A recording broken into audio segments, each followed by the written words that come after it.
I still remember the phone call from my grandfather 3 weeks before he passed. His voice was weak but firm when he said, "Rob, you have been the only one who cared. Everything I have will be yours." Those words filled me with hope, not because of money, but because it meant he saw my devotion. I had a beautiful girlfriend named Diane, 3 years together, and my younger brother Kyle seemed genuinely happy for me. Life felt steady, promising. But something small nagged at me during those final weeks. Diane and Kyle texted each other more than usual. I brushed it off as family bonding. Before I continue this story, I want to ask you something. Where are you watching this from? Drop your location in the comments below, hit that like button, and make sure you subscribe. Because what happened next will show you exactly what happens when the people you trust most see you as nothing more than a bank account. Let me take you back to the moment everything started crumbling. My relationship with my grandfather started when I was 12 years old. My parents divorced that year, and weekends became my escape to his place in the outskirts of Portland. He lived in a modest 2-story house with a garage full of tools and half-finished projects. Every Saturday morning, he would wake me up at 7 and we would work together. He taught me how to fix cars, build furniture from scratch, and most importantly, he taught me about responsibility. He would say, "A man's word is his bond, Rob. Never forget that." Kyle, my younger brother by 3 years, stayed with our mother after the divorce.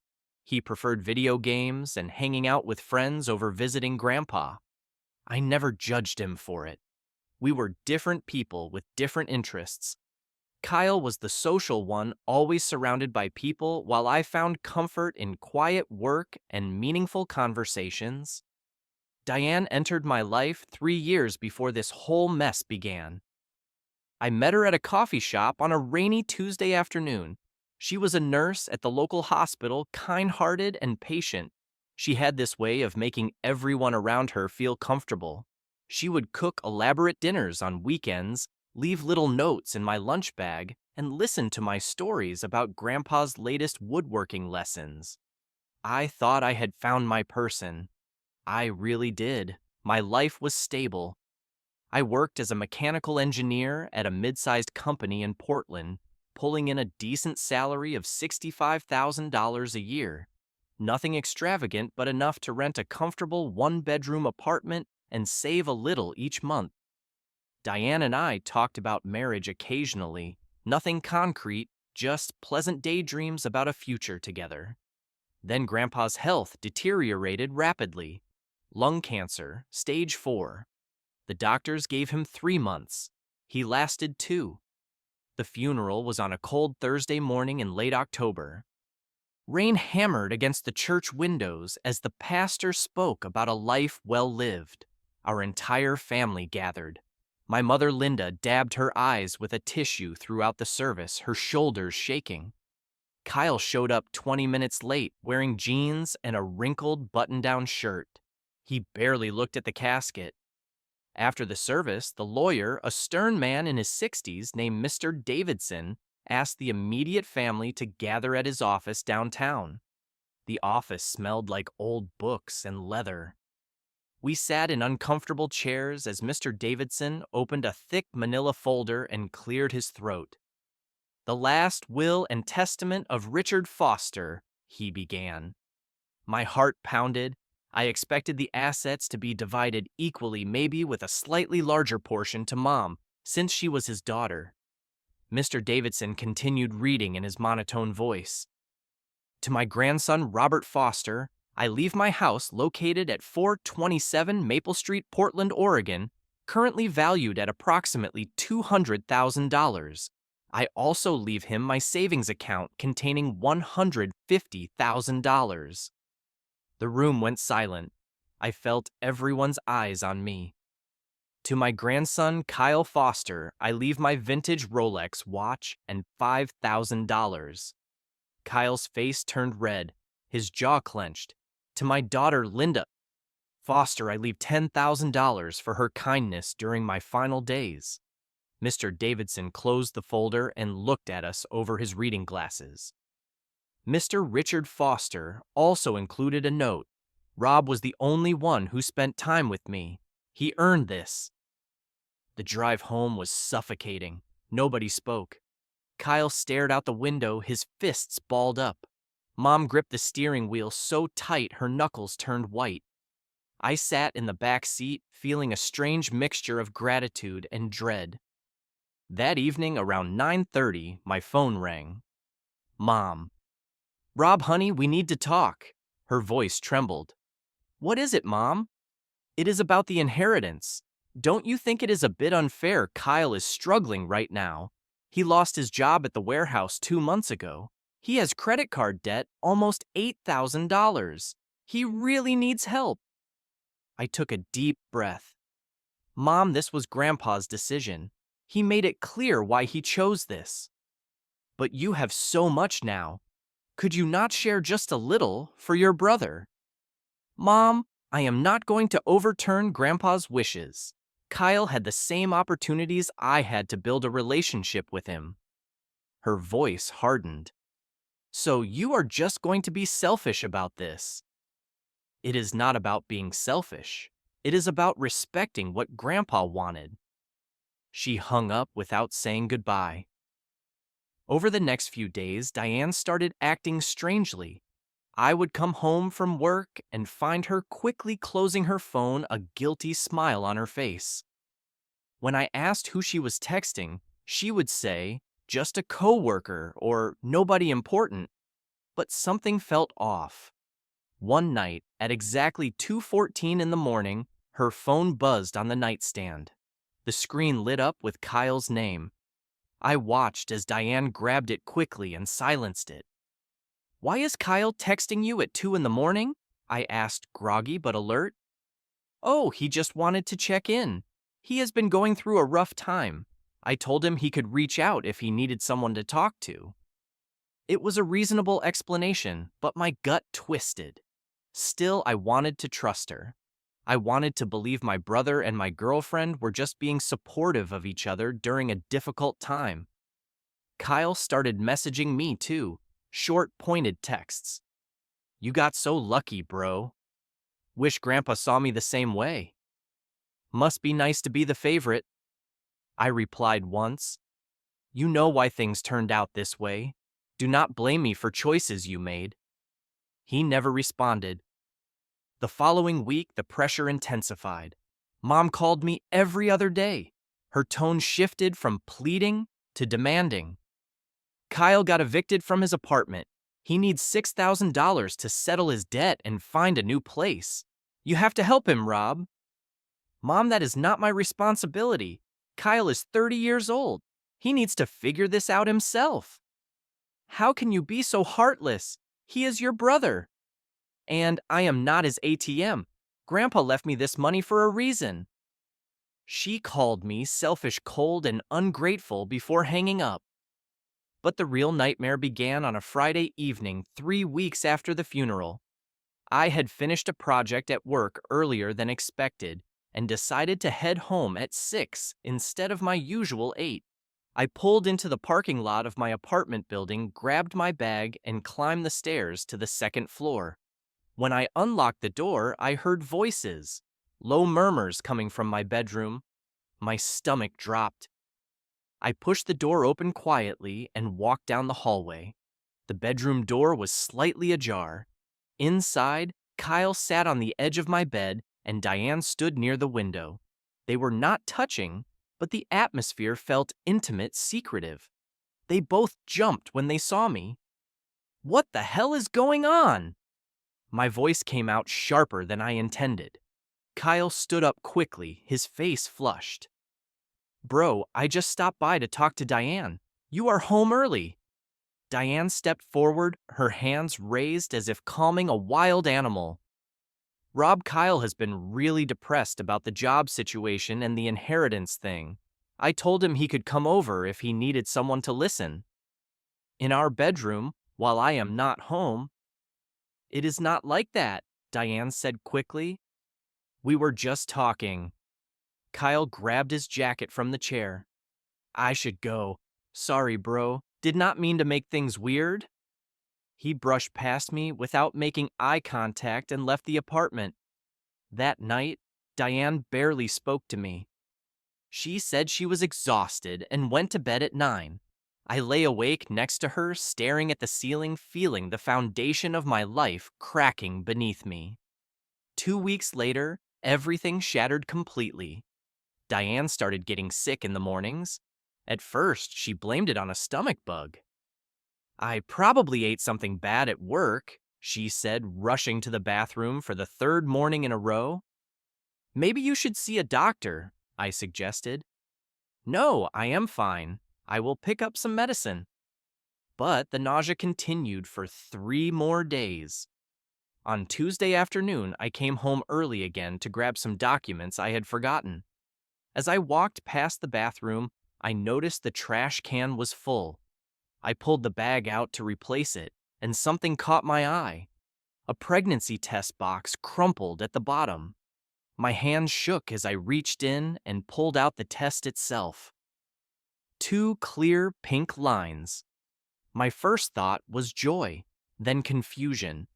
We had been careful, we always used protection. But maybe accidents happen. Maybe this was meant to be. I felt a strange mixture of shock and excitement. That evening, I waited for Diane to come home from her shift. She walked in at 7:30 looking pale and exhausted. I was sitting on the couch, the pregnancy test on the coffee table in front of me. Are you pregnant? I asked directly. Her face went white. She froze in the doorway, her purse slipping from her shoulder to the floor.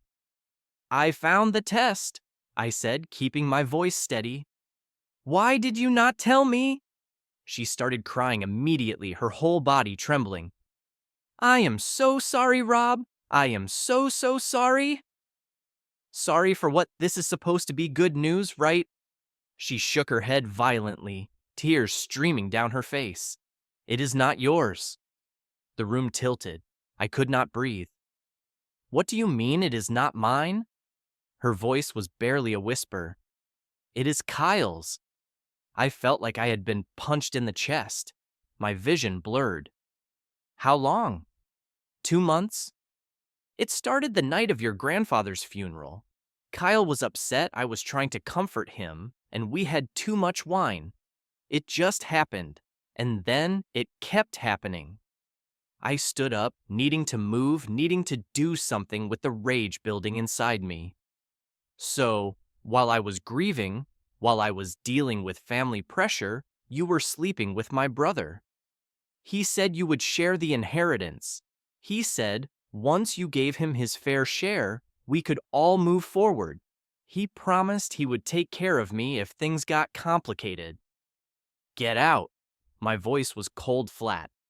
Rob, please, we can talk about this. Get out of my apartment, now. She packed a bag through her sobs, throwing clothes into a duffel, while apologizing over and over. I stood in the living room, numb as she left. The door clicked shut and I was alone. I grabbed my phone and called Kyle. He answered on the 3rd ring. Bro, what is up? You got Diane pregnant. Silence. Kyle, answer me. Look, I can explain. Explain what? That you have been sleeping with my girlfriend for 2 months, that you got her pregnant and convinced her I would just hand over money to support your kid. It is not like that. Things just happened. And yeah, you do have a lot of money now. You could help out. I am still your brother. I almost laughed. You want my money after what you did? Mom said you should share. Family is supposed to support each other. So, this was the plan. Get close to Diane, manipulate both of us, and then guilt me into paying for your mistakes. It was not a plan, but now that it happened, yeah, I need help. I need about $100,000 to buy a small house and get ready for the baby. You can afford it. I hung up. 2 days later, my mother called and insisted on a family meeting. We need to sort this out like adults, she said. I agreed mostly because I wanted to see how far their audacity would go. I arrived at Mom's house on Sunday afternoon. Linda was there, along with Kyle, Diane, and my Aunt Patricia. They were all sitting in the living room like some kind of intervention panel. Mom gestured to the empty chair. "Sit down, Rob. We need to talk about the future." I sat, crossed my arms, and waited. Linda started. "Rob, I know you are hurt, but Kyle and Diane are going to have a baby. That child is going to need stability. They need financial support." "They need support," I repeated. "After they betrayed me?" Aunt Patricia leaned forward, her voice dripping with fake sympathy. "Honey, you have to forgive. Family is family. Holding grudges will only hurt you in the long run." Kyle spoke next, his voice lacking any real remorse. "Look, I know I messed up, but what is done is done. I need $100,000 to buy a house and get everything ready for the baby. You have $350,000. You can spare it." I stared at him in disbelief. "You think I am going to give you $100,000? Grandpa left you way too much. It is only fair to share." Diane, sitting beside Kyle, finally spoke.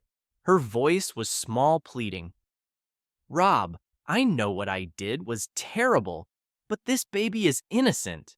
You cannot punish a child for our mistakes." I stood up. "You are not my family anymore." Mom's face turned red. "Rob, if you walk away from this, you are walking away from all of us." "Good," Aunt Patricia gasped.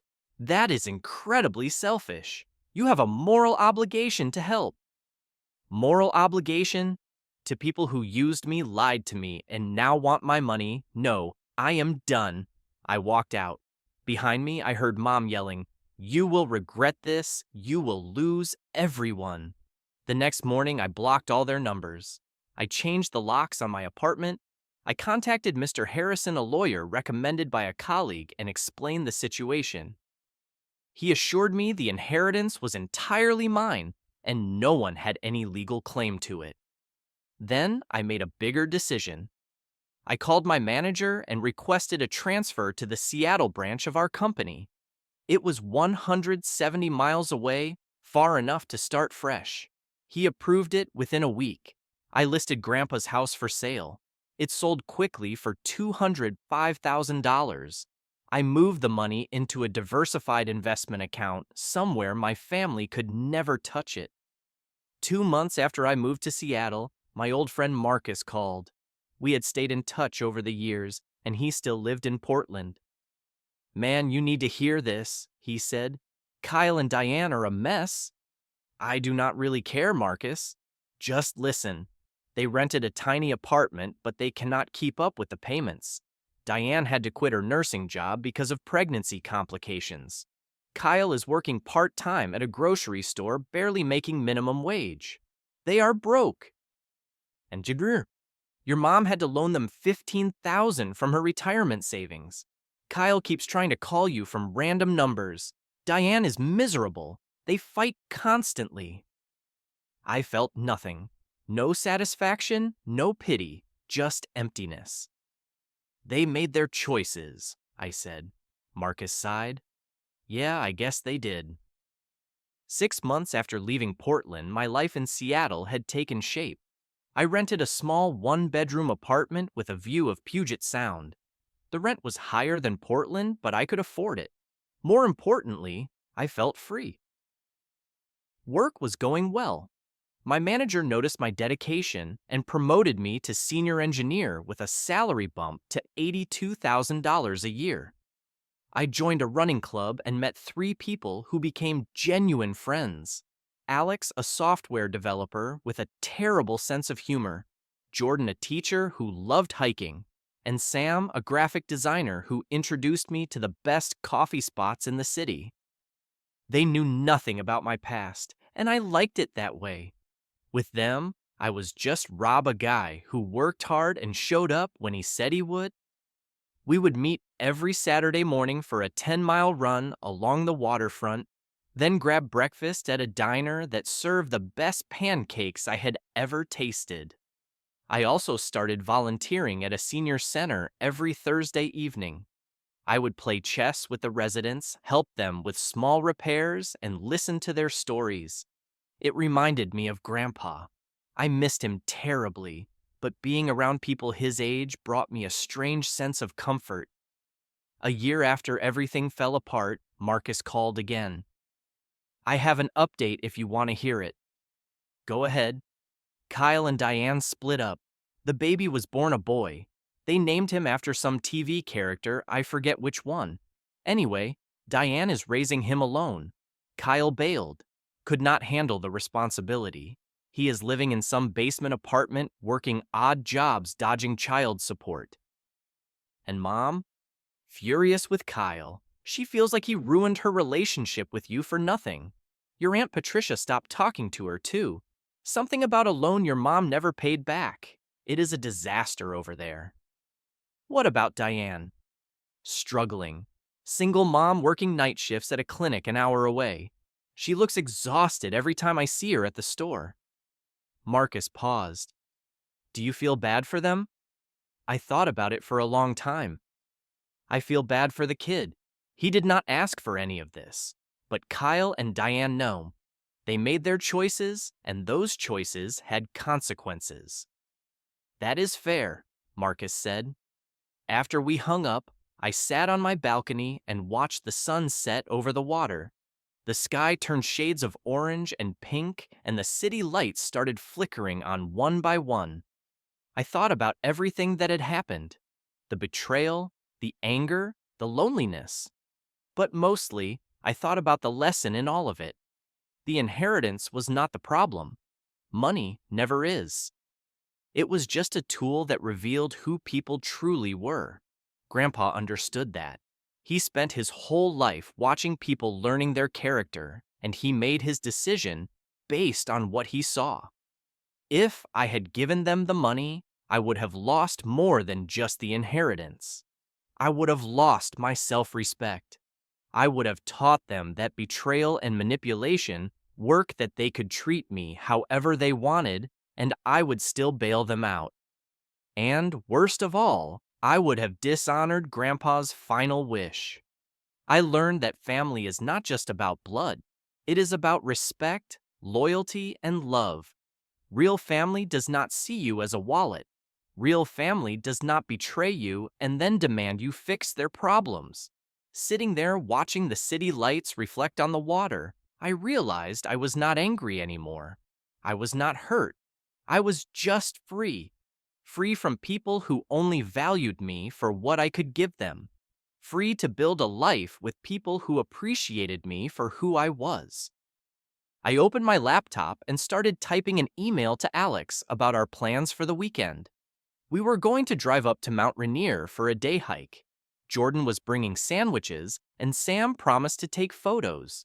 Simple plans with simple people who just wanted good company. Life moved on, and this time, I was moving with it on my own terms.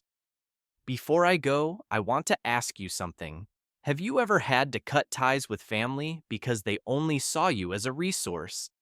How did you handle it? Drop your thoughts in the comments below.